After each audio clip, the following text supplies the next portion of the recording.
Hello everyone, welcome to Inside the CCL Season 4, Episode 1, talking about rosters and what we can expect from the coming season of CCL. Pretty different situation so far.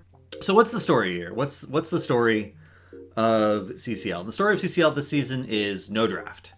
And no draft means that players are going to be able to play with, for the most part, who they want to play with / who they think is going to give them the best chance of getting first place. In some cases, it's going to allow them to play with people that they're on the same page as in terms of how they think the game should be played. There's a lot more emphasis on relationships. And we're going to talk a little bit about that, but also we're going to talk about some people who are playing in CCL now that you guys might never heard of. You don't, where these people come from? Who are they? Why do they exist? And we'll get a little bit into that. So 30K, I think the most straightforward roster, really. Liam was already on 30K. He's the only player that they maintain, and it's Liam, Caterpillar, Madara, Cure, Legacy with B-Kid as a sub. And that's essentially an NA team, right? They played together at the Miami LAN event in January. I think that was the same. Yeah, I think it was the same team at the Miami LAN event. And Madara had been watching Simplicity Scrim. So he was, really getting close with Cure. And that goes back to that relationship thing, right? Madara had been watching Simplicity Scrim. He was asked if he could sit in on their scrims. The other teams were okay with it. And he was getting close to Cure, and he was just learning more about the game from watching those guys. And that obviously helped him a lot. And then there's there's always this NA versus EU rivalry. So NA took this opportunity to sort of build a super team. Madara currently holding GM 1, 2, 4, and 5 right now on NA ladder. Yeah. Actually, let me get a screenshot of that because I have a screenshot of it. So this is Madara. This is Madara. This is not Madara, but is also Madara. And then this is Madara. Madara, known to a Q abuser. I don't understand. NA has this obsession with people not stacking in HOTS, but honestly, I think if you're not coordinating with your team, you're not playing real HOTS. Like, a little slightly biased, but still. So yeah, that's the roster. Apparently, Cure currently has a religious holiday that's preventing him from playing. So apparently 30K has not been playing too much. Hopefully they don't suffer from that at all. We can go over the group stage to give you guys the week 1 preview. 30K will be playing against Storm. Moving on to talking about Storm, since that is the matchup. This is a hybrid roster. This is almost like a roster you look at and you're like, this must have been a draft, because it's a hybrid of EU and NA players. CPX, I believe, was the only player they retained, and they picked up Swampgrata as their offlaner, who of course was on Granite Gaming before. Lauber, they actually dropped Lauber and picked him back up, so Lauber is their tank. Nasmus is actually their ranged player. He's playing range. I don't know for certain if Nasmus is starting this weekend or not. See, we've scrim a couple times, and it's been different configurations. So I actually don't know officially who's supposed to be there. So I think on the website, Nasmus is listed as a starter and Mako is listed as the sub on the CCL website, but that can change. Nasmus is a really smart player about the game. On Oxygen, he would constantly have good ideas during the game, but it's really hard to shot call anything useful from the offlane. So swapping him into either a ranged or flex position is honestly a much better use of his game knowledge as a player, not so much his mechanical skill, because his mechanical skill in offlane, he would win matchups you're not supposed to win in specific offlaners. So, and for those of you who don't know, Nasmus actually started out playing professionally as a range player. He didn't swap. He was in HGC for both years, and he actually swapped to offlane, I think, only in late 2017, early 2018. But he actually started as a range player. He was actually one of the best Vola players in any HGC at one point, and his Tracer play is actually really good, or was really good. Old Tracer. I haven't seen him play new Tracer much, but So it's an interesting roster, right? And it's quite possible that the reason we've seen different rosters in scrims is because of scheduling issues, because of the NAEU split. That's always going to be a problem when you have a mixed roster. People won't be able to make every scrim block, so you either don't scrim or you scrim with a sub, and that makes your scrim time less effective. Sometimes that can be a good thing. Sometimes you get different perspectives on the game, and at least you are still scrimming, right? So Storm versus 30k is going to be really interesting. Is Storm, with consistent practice up to this point, better than a 30k that hasn't been practicing very much? It matters. It matters a lot, because this is going to be a very, very tough season. So that's match number 1. For the literal first match, we'll talk about Chili Mountain. Anyone who's familiar with the Chili Mountain scene knows this is just WoW. It's Ultralisk, arguably the best melee player currently in CCL, but a lot of melee heroes are very reliant on ping for to be really efficacious, including Maev, for instance. Ultralisk actually didn't even make it into one season of CCL because of scheduling issues, and partially because of his inconsistent performance. People weren't sure that he could be a efficacious player on ping, right? So here he is back in CCL. Obviously, Dino was the shot caller and I believe drafter for 30k when they won. Although, actually, Benny was drafting. It's kind of a mix, actually. I think Dino definitely always picked his hero. I'll put it that way. And, Dequaza, old reliable, very good offlaner. That's a roster. It's not a roster to be underestimated. And then we'll talk about Oxygen. So Oxygen is Hardos. For those of you who are familiar with that team, with Rutso as the sub. Bad Benny was arguably the third best tank in EU HGC. I personally believe he was the second best vision control tank at a minimum. You can argue he had worse mechanics than Breeze, but you can't argue that he controlled vision better than Breeze, because he did. But Breeze did insane stuff that other people didn't, especially on Diablo. So it's at that level, you're you can argue who's overall better, but are they overall better because of their team? And then you can make the argument that they're better on certain heroes. I would take JPL's Stitches over anyone else's Stitches. I would take JPL's Tyrael over anyone's Tyrael but Tiss. But I would much rather watch Breeze play a new Barak or Diablo. Breeze also did things other players didn't on Martin. That's technically true. So here's a funny thing about HGC. People were terrified of Breeze's Muradin. And I don't know why, and I don't mean to be mean, I just don't know why people were terrified of Breeze's Muradin. Breeze's Muradin win rate was the only win rate of any hero he played that progressively went down the longer he played the game. It started high and went lower.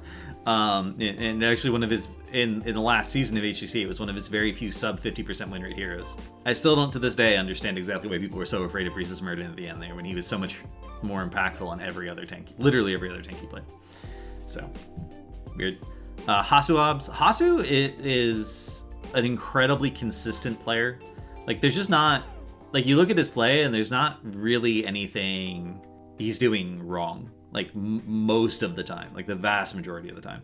He doesn't necessarily make a ton of flashy plays, but he'll never be the reason you lose a game, essentially. Which is kind of a really valuable thing to have on a team. And then Nick, in my opinion, during the latter season of 2018 HGC, was competing with Poik for best ranged. Poik was better on some heroes. Poik was better on Li Ming, but he was up there. He was very close to being the best ranged in EU HGC. And some people honestly believe that he was.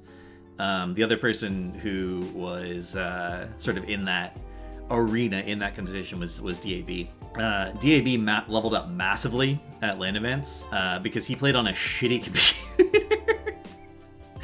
And he playing it. He said that playing at 120 hertz screen that was the right size, and the computer wasn't slow, transformed him. And you can see, actually, if you watch his replays, you can see the difference. So those were the three that were competing for, in most players' opinions, mind you, not audience opinions, but player opinions, top ranged. So Nick was up there, and that's kind of an insane roster to have, right? You have one of the best tanks in the world.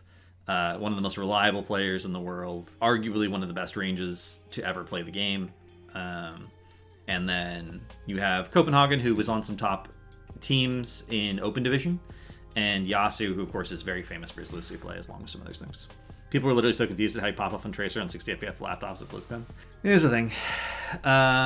So yeah, I'm really confident in Auction's roster this season. Auction versus Chili Mountain is going to be a banger. Like that's the opening match of the season. I don't think it was planned that way, but that's going to be absolutely insane. These are the boring rosters, by the way, that everyone knows the names of. We'll get to the interesting rosters in a minute. What's the next matchup? Oh, GG versus Diamond Hands. So we get to do some cool stuff here. So Diamond Hands, pretty much the same roster as it was last season. Gotfilth is really strong. He plays a good variety of heroes. He has really insane mechanics. He has good judgment. Caesar is actually coming along as a tank. Caesar started out being an above average tank when he role swapped to it from support, which most people were surprised by. I'm not that surprised by it. Supports really need to look at their team, and tanks actually really need to look at their team while looking at the enemy team. Because if you hit a perfect engage but your team's not in range to follow up, that's just it's not good.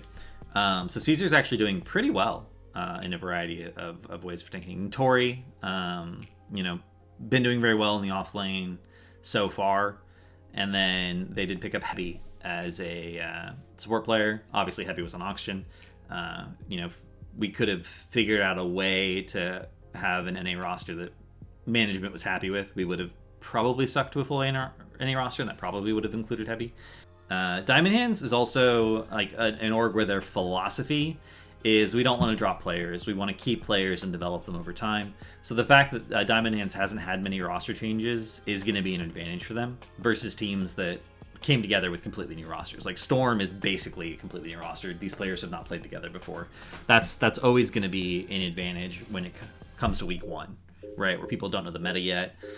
Because you're more comfortable playing your style of the game, and everyone sort of understands what they're supposed to be doing, even if drafts are wonky because people are picking out these picks. Your game plan. It's going to be very helpful. Simplicity. Okay, guys. I know no one recognizes like half these names. So this is a quad Korean team: Bear, Apto, Dulal, and Wishing, with Porky as a main tank. Now, I want to emphasize that these players have been around in the Korean scene for a long time. You may never have heard of them, but that doesn't mean they haven't been there. So, for instance, boom, Tab, ready to go. This is Wishing's competitive history. He was on Traga's Best, which won the Open Division Finals, first place. This was the grand final. So this is to decide who gets to go to Crucible, and they actually got to play against Gluck, and they went 4-2 versus Gluck. So Traga's Best would have actually been in HGC. So this essentially is Scythe. Scythe would have been in NA HGC in 2019 if HGC had continued. Traga's Best would have been in HGC. He's also played in the Heroes of the Storm League Revival, which is a tournament that's been hosted several times, actually, on Africa. So Africa is sort of Korean Twitch, and they've sponsored a couple of HOTS tournaments, primarily organized by G-Clef, and he's been on some pretty good teams. One thing that's worth noting is, well, actually, I'll talk about that a little bit later. But Wishing has been around. We'll click on the names. You can see he was with Isaac, Jackpot, Sisman. I believe all of these players have quit. I don't believe, unless it's the result of a name change, I don't believe that Dual, Apto, or Bear were former players. They all came in post HGC, so they have played in Revival tournaments. They have played on Ladder. Ladder, unfortunately, in Korea is kind of dead. The other day I watched a Korean streamer on a gold Smurf not get a queue in SL for 30 minutes. Kyocha has apparently been playing on China. So Korean Ladder is just, there's not enough players. The queues literally won't pop. So they're either playing on NA, which they will have to do anyway to get used to the ping, so why not? Or they are playing on, they're VPNing into China and playing Chinese SL. But these are players that you know, some of them have some competitive experience, and they have that ability to pass that information along. The only thing I'm worried about, and it was the same thing I'm worried about from Season 1, is the language barrier. You know, we saw a lot of lack of coordination on sidestep kings between the English-speaking players like Cattle and the Korean players like Kyocha. They weren't on the same page. As far as I know, Porky doesn't speak Korean. As far as I know, the English of the Korean players isn't good enough. Porky speaks fluent Korean? Does he really? I did not know that. Oh, you're capping me. Okay. I was like, I'm pretty sure he doesn't, but maybe I'm wrong. I had a conversation with Porky once about how learning foreign languages is really difficult, and he said he didn't know any. So I was like, was he lying to me, or did he learn Korean in the meantime? Okay. So that's where we're at. That's you know, that's a massive concern of mine. Is will the coordination be there? The coordination being there is obviously massive. Maybe you went on an 80% speedrun of Duolingo. 30k, Chili Mountain, Diamond Hands, down. You got Granite and Wildheart. So of course Granite is I mean anyone should recognize these names, right? Wubby, arguably the best offlaner to ever play the game. Arguably one of the top 2 drafters. You could say Noblesse was a better drafter, but Noblesse, when he was drafting better than Wubby, was drafting full time and doing nothing else. So if Wubby was keeping up with him despite the fact that he also had to practice, that's kind of insane. Quacknix picked up as a 6th. Quacknix tweeted that he was looking for a coaching position a few weeks before Season 4 started. So Quacknix is coaching this roster, and he can be like, you guys fucked this up. You guys, you know, just like fix those mistakes. Insane. Poik, I'm a little concerned about. Poik, we already talked about him a little bit, is someone who was arguably the best ranged, right? But Poik still streams on Twitch, but he streams League of Legends like 24 to 32 hours a week. It's like 6 to 8 hour streams 4 or 5 days a week. League is arguably a harder game mechanically, and everything in League happens faster to the point where I've talked to people who go back and forth between playing HOTS and League, and they feel like everything in HOTS is in slow motion when they've been playing League for a bit. But it's kind of like dancing, right? If I dance salsa for 6 months in a row, and then I'm like, oh, someone puts a rumba on, I'm like, oh, I want a rumba. I gotta like think about it for a second to get my mind back into the rumba thing, and it's not automatic. So is Poik practicing an arguably harder mechanical game, but not necessarily getting the habits necessary for playing HOT specifically? Is that going to be a problem? Is Poik going to be inconsistent as a result of that? And we already have, Masters Clash, just a little bit of a preview. Just dance. This is a clip that Cascon linked me. A really impressive play, honestly. So this might not seem impressive, but this is genuinely impressive.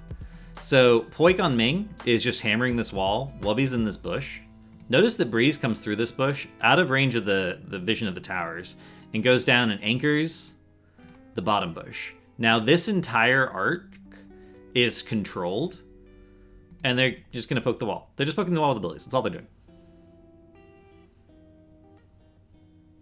If someone oversteps, if someone comes out of this gate without considering the fact that both of these bushes could have someone in them, like, they could die.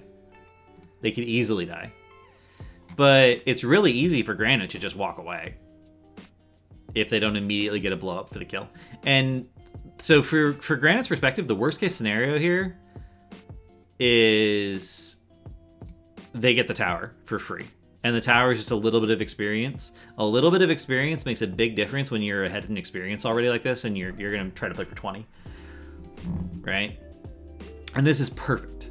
This is not like a draft issue. This is not like, are they picking the right talents, for the meta at the time. This is just perfect positioning. So Granite is going to be doing stuff like that no other team is necessarily going to be doing as well. And it just comes down to the years of experience and the way they think about the game. But are they going to make, mistakes because Poik's playing League? Are they going to have issues with going for something that Azurite maybe doesn't understand? I can tell you guys that Oxygen looked at picking up Granite Gaming, and the reason we actually decided not to go with this roster is because they wanted to have all of their comms in Swedish. And it wasn't my decision. The admins at Oxygen were like, well, if they're like, it's going to be impossible for Cab to coach them if they do all their comms in Swedish.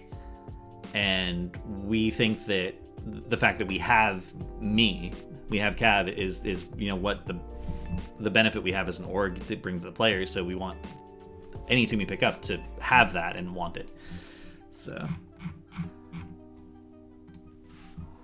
ultimately, we decided not to pick up this roster, which is sad. I was super excited to work with these guys, potentially. But I'm also very, very excited to work with, I've been a fan of Benny for years. I've been a fan of Nick for years. I've been a fan of Hosswabs for years. Cav learning Swedish on the side. Just speedrun Duolingo. I can translate for you live. I thought about it. I thought about picking up a 6th.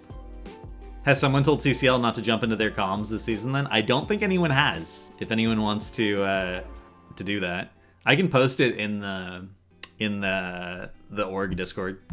But yeah, that's where we're at. Like, 3 all-time greats. Honestly, Smexy, you guys might not respect Smexy as much as the other 3, based on maybe if you have seen his performance in CCL, where he was on Chili Mountain and wasn't necessarily, but like 109 games of Malfurion, 70% win rate, 28 games of Lucio. Like, Smexy was a powerhouse in HGC, like an absolute beast. And anyone who's only familiar with watching him on Chili Mountain, where I think he had like a 0% win rate, he was arguably the second best healer in EU HGC. So insane roster. And then we get to talk about Wildheart. So Wildheart, again, following the Diamond Hands plan, investing in their players, not switching it up. You still got the insane Ivy Tings, who apparently has a mic now and can talk, which insane, to be honest. Any insight on why Sim didn't take Haven as her tank? I don't know. We're gonna talk about Haven a little bit. Mason Blaze, Weary Day, Zergling. So the big surprise here is Haven. Now I don't know how good Haven's English is. I assume it's probably good enough to be the only Korean on the team. But Haven, again, I'm gonna put this in perspective for you guys. He speaks Hots English, from what I heard. That makes sense. So I've watched Haven, actually, again, as a player that streams. So I've watched Haven stream a few times, and Haven will say things in English on his stream that are like related to what's going on in the game. So I think it's probably good enough for Hots comms, right? But like, this is Super League Season 2, Group B, 2016. And he's not playing tank at this point, but Haven has actually been around. He's essentially been a high-ranking open player for 3 years, like 2015, 2016, 2017. He got into HGC on the Team Supernova, and we'll go over and do this. Right? So there's a funny thing with Korean HGC where Blizzard didn't pay anyone to organize, well, they paid someone to organize Crucible, but they didn't pay anyone to cast Crucible. So only the second Crucible of Korean HGC for 2018 has any replays. But Supernova actually got in with Haven as tank via Crucible in the first phase of Korean HGC. And then they got knocked out.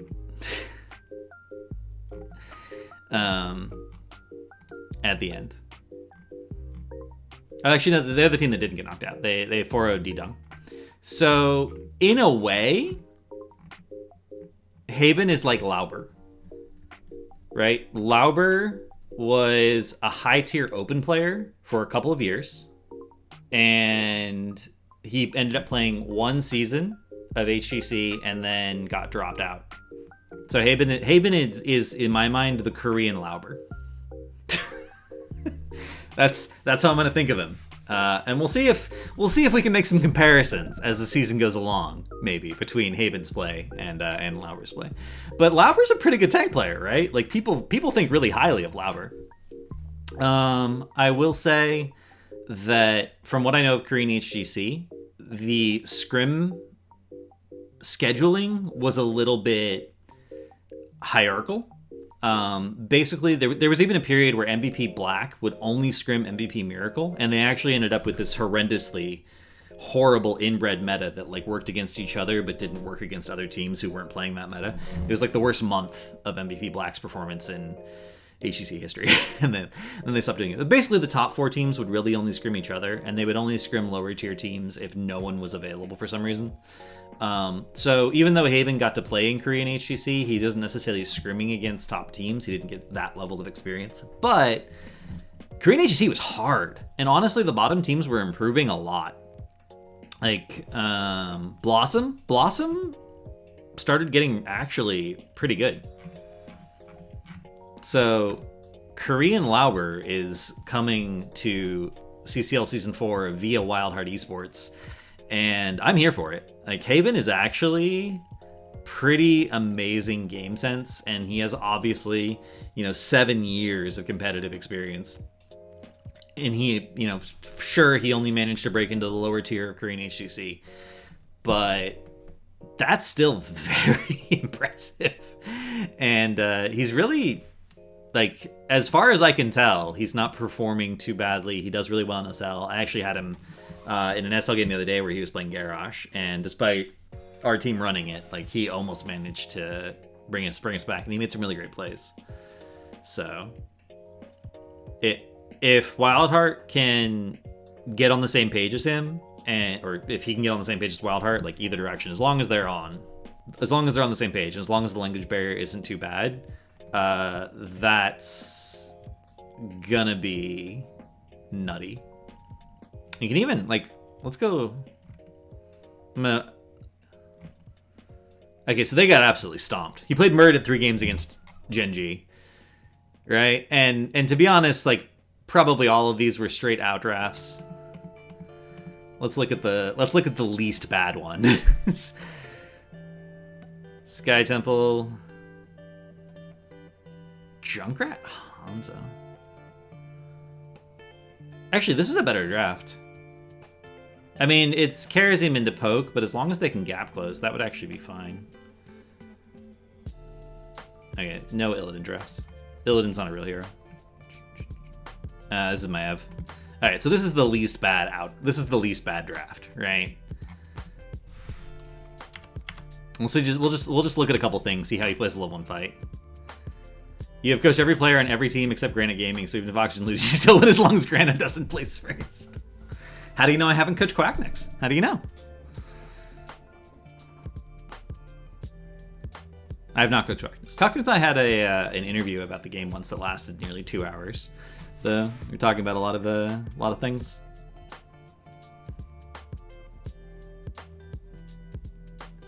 So look at the ambition here. I want to emphasize how smart this is. They have 2 globals. Globals, in general, are slightly weaker than actual heroes.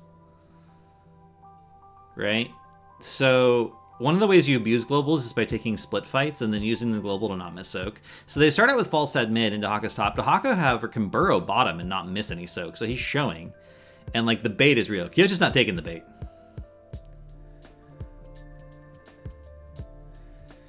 But it's really important to note, until Haben steps into the vision tower here, he has not shown at all.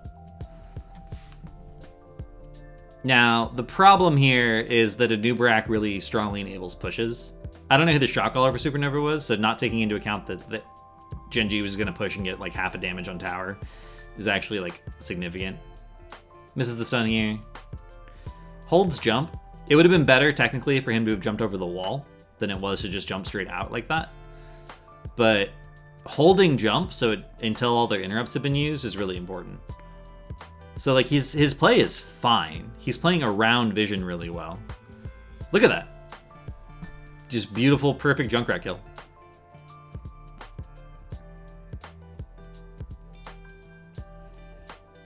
And bear in mind, this is Gen G, right? This is the best team in the world.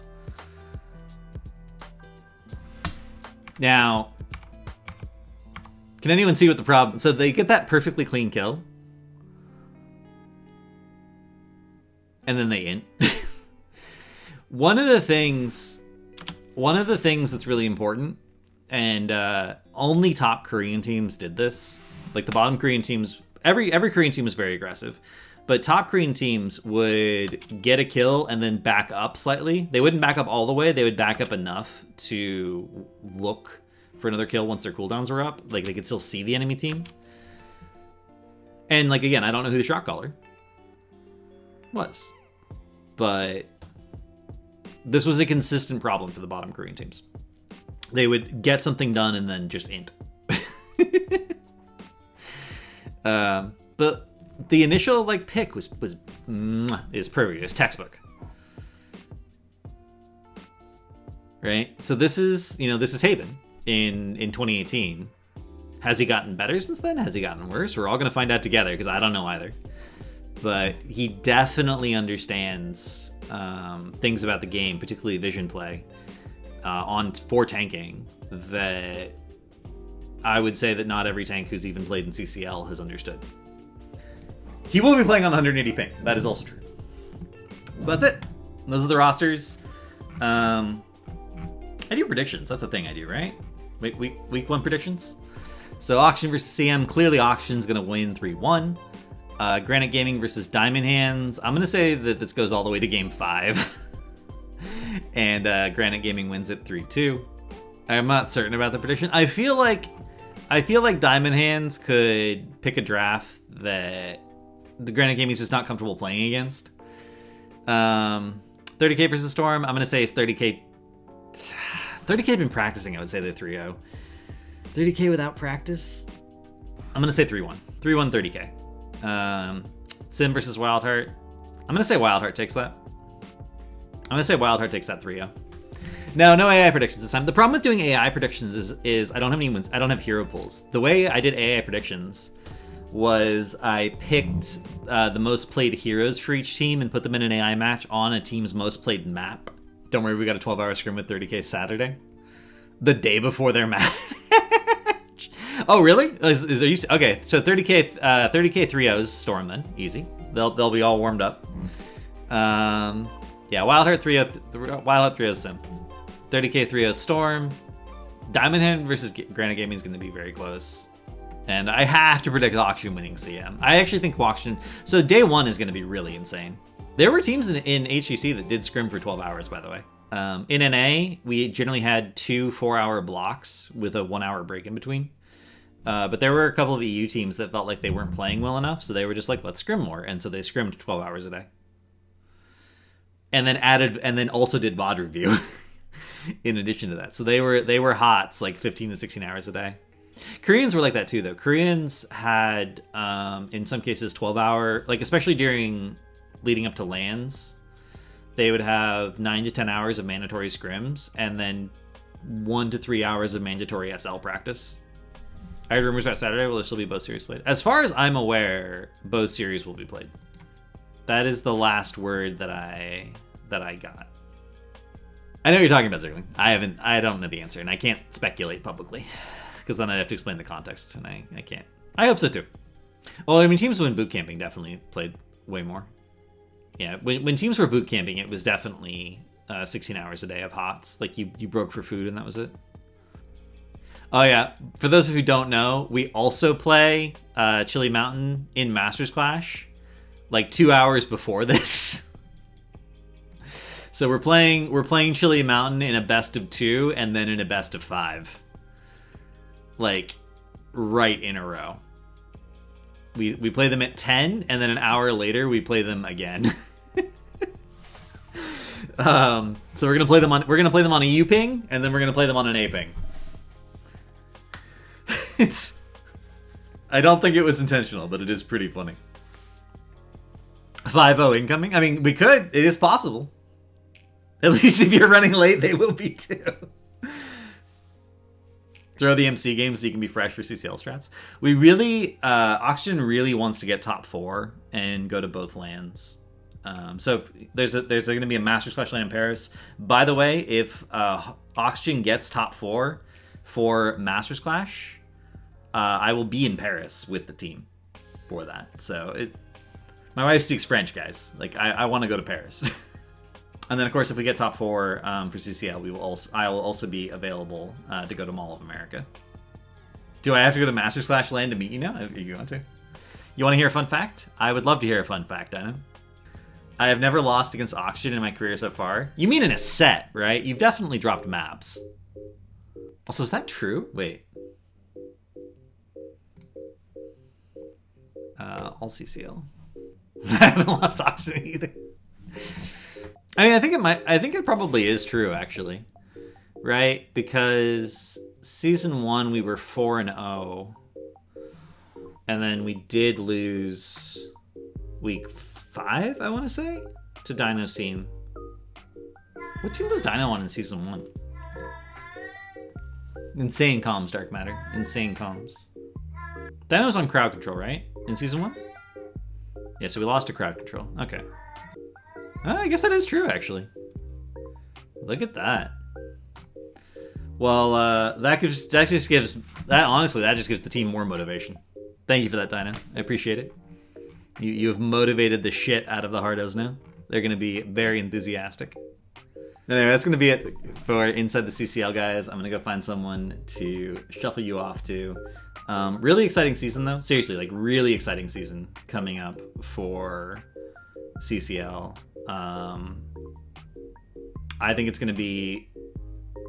The highs will definitely be the best of any season of CCL so far. I don't know what the lows are going to be, but the highs are going to be absolutely insane.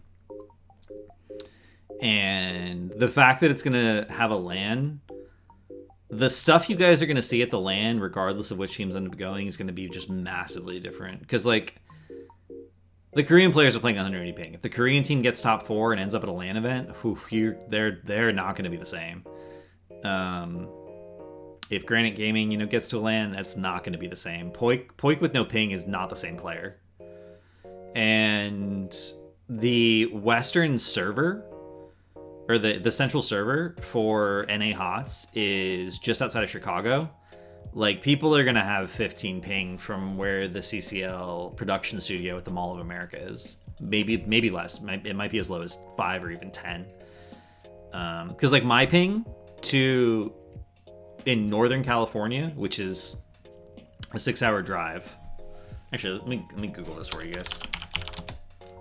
So, Chicago to Mall of America.